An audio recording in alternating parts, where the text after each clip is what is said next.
दोस्तों बीबी फातिमा कोई और नहीं बल्कि अल्लाह ताला के महबूब नबी हुजूर सल्लल्लाहु अलैहि वसल्लम की बेटी थी। इनकी माँ का नाम हजरत खदीजा था जो हुजूर सल्लल्लाहु अलैहि वसल्लम की पहली बीवी थी। बीवी फातिमा को जन्नत की औरतों का सरदार कहा जाता है और ये सबसे पहली औरत होंगी जो जन्नत में अपने कदम रखेंगी। दोस्तों बीबी फातिमा के पर्दे के किस्से आपको क्या ही बताऊं। गैर महराम यानी गैर मर्दों से इनके पर्दे का आलम ये था कि उन्हें किसी ने एक झलक देखा तक नहीं था। बीबी फातिमा का निकाह हुजूर सल्लल्लाहु अलैहि वसल्लम के चाचा जात बेटे हजरत अली रजी अल्लाह ताला अन्हु से हुआ था। दोस्तों हर दिन की तरह एक और दिन आया जिस दिन सुबह सुबह फजर के वक्त हजरत फातिमा रोते हुए चक्की पीसने की तैयारी में लग गए। एक तरफ कपड़े धोने को रख दिए और एक तरफ पानी खोलने को रख दिया। इतने में हजरत अली घर में आ पहुंचे। उन्होंने घर की अजीबोगरीब हालत देखी। उन्होंने देखा कि सुबह के वक्त फातिमा रो रही हैं, आंखों से आंसू जारी हैं और हजरत अली देखते हैं एक तरफ चक्की पीसने लगी हुई है, दूसरी तरफ पानी उबल रहा और कपड़े धोने रखे हुए हैं। इतना देखकर हजरत अली हैरानी में पड़ जाते हैं क्योंकि आज तक उन्होंने ऐसा नहीं देखा कि फातिमा रो रही हो और काम कर रही हो। हजरत अली घबरा कर अपनी बीवी फातिमा से पूछते हैं कि क्या मामला है कि तुम रो रही हो और सारी चीजें तैयार कर रही हो। इन सवालों पर हजरत फातिमा बिल्कुल खामोश रहती है, कोई भी जवाब नहीं देती। हजरत अली जैसे जैसे सवाल करते जाते वैसे वैसे बीवी फातिमा का रोना बढ़ता जाता। हजरत अली आखिर में मजबूर होकर उन्हें खुदा का वास्ता दे बैठते हैं और कहते हैं कि बताओ आखिर बात क्या है। इस पर हजरत फातिमा कहती हैं रात में मैंने एक ख्वाब देखा और उस ख्वाब में मैंने सरकारे दो आलम अपने बाबा हुजूर मोहम्मद सल्लल्लाहु अलैहि वसल्लम को देखा। मैंने देखा कि वो किसी चीज को तलाश कर रहे हैं। फातिमा ने कहा कि मैंने उनसे पूछा कि ऐ मेरे अब्बा जान आप कौन सी चीज तलाश कर रहे हैं, आप क्या ढूंढ रहे हैं। तो मेरे अब्बा जान ने कहा कि बेटी मैं तुझे ही तलाश कर रहा हूँ, मैं तुझे ही ढूंढ रहा हूँ। रिवायत में है कि हजरत फातिमा ये ख्वाब बताती हैं और उसके बाद बड़े ही तकलीफ से अपने शौहर अली से कहती हैं कि अली आज ये मेरा आखिरी दिन है। मेरे नबी मेरे वालिद ने मुझे बता दिया बस अब कुछ ही देर में मैं अपने रब को प्यारी होने वाली हूँ। ये सुनना ही था कि हजरत अली भी फूट फूट कर रोने लगे। हजरत अली फातिमा से रोते हुए पूछते हैं कि ए फातिमा अभी तेरे वालिद सरकारे दो आलम को दुनिया से पर्दा फरमाए 6 महीने भी नहीं गुजरे और अभी उनका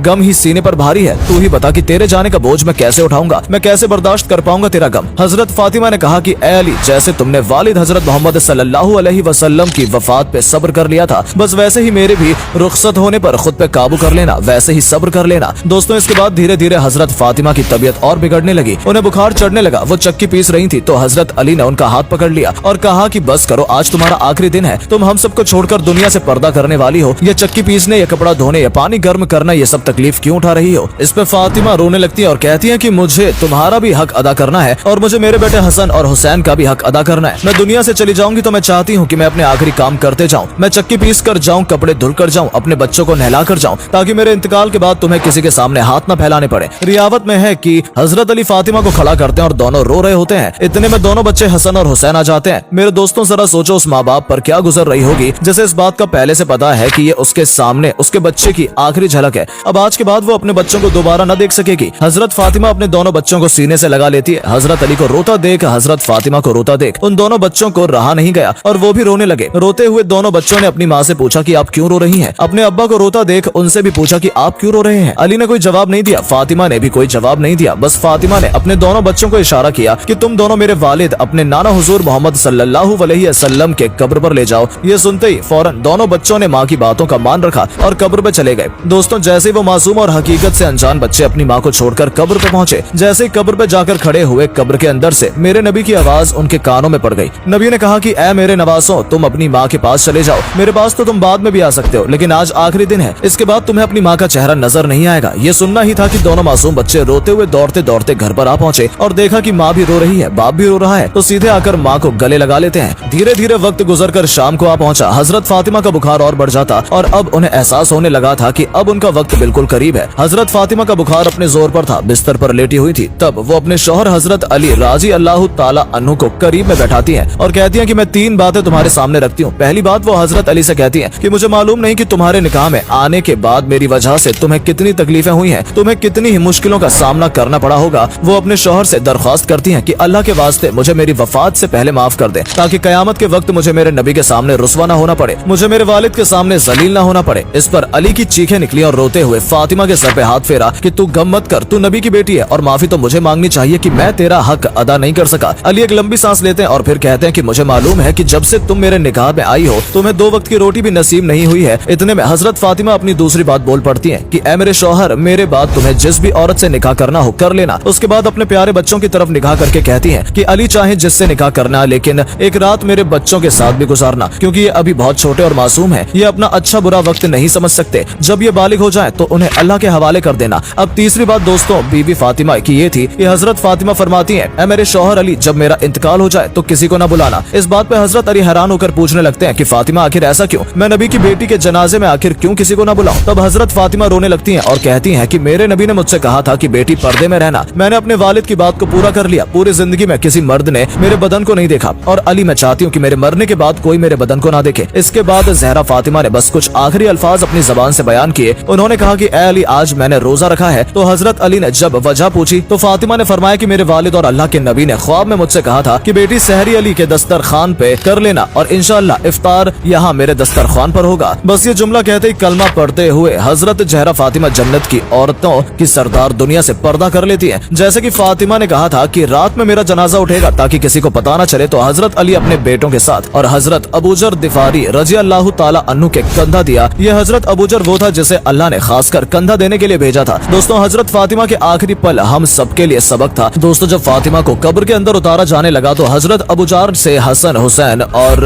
अली की तलब देखी नहीं गई और वो कब्र से बोल बैठे कि ए कब्र, तुझे पता है तेरे अंदर कौन जा रहा है? रसूलुल्लाह की बेटी, अली की बीवी और हसनैन की माँ। तो दोस्तों, कब्र से जो आवाज आई वो आपके होश उड़ा देगी। दोस्तों, कब्र ने कहा कि ए अबूजर, मुझे रिश्ते खानदान मत बता, मुझे ये बता कि किसके पास कितना नेक अमल है और किसके पास कितने बुरे अमल हैं। दोस्तों, अल्लाह की कसम, ये जुमला फातिमा जहरा के लिए नहीं बल्कि हमें समझाने के लिए था ताकि हम अल्लाह की तरफ मुड़ जाएं और खौफ खाएं मौत से। नेक